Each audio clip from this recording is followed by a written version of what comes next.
The Three Spinners. A fairy tale by the Brothers Grimm. There was once a girl who was lazy and would not spin, and her mother could not persuade her to it, do what she would. At last, the mother became angry and out of patience and gave her a good beating, so that she cried out loudly. At that moment, the queen was going by. As she heard the crying, she stopped, and going into the house, she asked the mother why she was beating her daughter, so that everyone outside in the street could hear her cries. The woman was ashamed to tell of her daughter's laziness, so she said, "I cannot stop her from spinning. She is forever at it, and I am poor and cannot furnish her with flax enough." Then the queen answered, "I like nothing better than the sound of the spinning wheel, and always feel happy when I hear its humming. Let me take your daughter with me to the castle. I have plenty of flax. She shall spin there to her heart's content." The mother was only too glad of the offer, and the queen took the girl with her. When they reached the castle, the queen showed her 3 rooms, which were filled with the finest flax as full as they could hold. "Now you can spin me this flax," said she, "and when you can show it me all done, you shall have my eldest son for bridegroom. You may be poor, but I make nothing of that. Your industry is dowry enough." The girl was inwardly terrified, for she could not have spun the flax, even if she were to live to be 100 years old, and were to sit spinning every day of her life from morning to evening. And when she found herself alone, she began to weep, and sat so for 3 days without putting her hand to it. On the 3rd day the queen came, and when she saw that nothing had been done of the spinning, she was much surprised.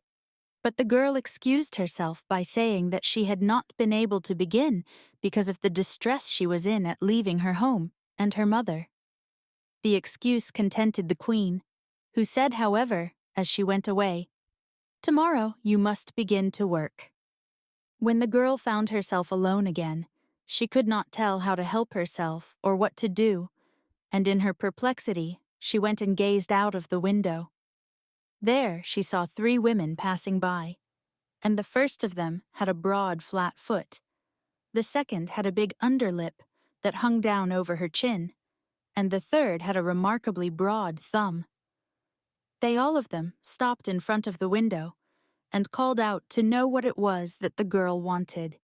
She told them all her need, and they promised her their help and said, "Then will you invite us to your wedding, and not be ashamed of us, and call us your cousins, and let us sit at your table? If you will promise this, we will finish off your flax spinning in a very short time." "With all my heart," answered the girl. "Only come in now and begin at once." Then these same women came in, and she cleared a space in the first room for them to sit and carry on their spinning. The first one drew out the thread and moved the treadle that turned the wheel. The second moistened the thread. The third twisted it and rapped with her finger on the table. And as often as she rapped, a heap of yarn fell to the ground, and it was most beautifully spun. But the girl hid the 3 spinsters out of the queen's sight, and only showed her, as often as she came, the heaps of well-spun yarn, and there was no end to the praises she received. When the first room was empty, they went on to the second, and then to the third, so that at last all was finished. Then the 3 women took their leave, saying to the girl, "Do not forget what you have promised, and it will be all the better for you." So when the girl took the queen, and showed her the empty rooms and the great heaps of yarn, the wedding was at once arranged, and the bridegroom rejoiced that he should have so clever and diligent a wife, and praised her exceedingly. "I have 3 cousins," said the girl, "and as they have shown me a great deal of kindness, I would not wish to forget them in my good fortune.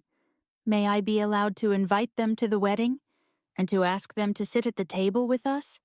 The queen and the bridegroom said at once, "There is no reason against it." So when the feast began, in came the 3 spinsters in strange guise, and the bride said, "Dear cousins, you are welcome." "Oh," said the bridegroom, How come you to have such dreadfully ugly relations?" And then he went up to the first spinster and said, "How is it that you have such a broad flat foot?" "With treading," answered she, "with treading." Then he went up to the second and said, "How is it that you have such a great hanging lip?" "With licking," answered she, "with licking." Then he asked the third, "How is it that you have such a broad thumb?" "With twisting thread," answered she, "with twisting thread." Then the bridegroom said that from that time forward his beautiful bride should never touch a spinning wheel. And so she escaped that tiresome flax spinning.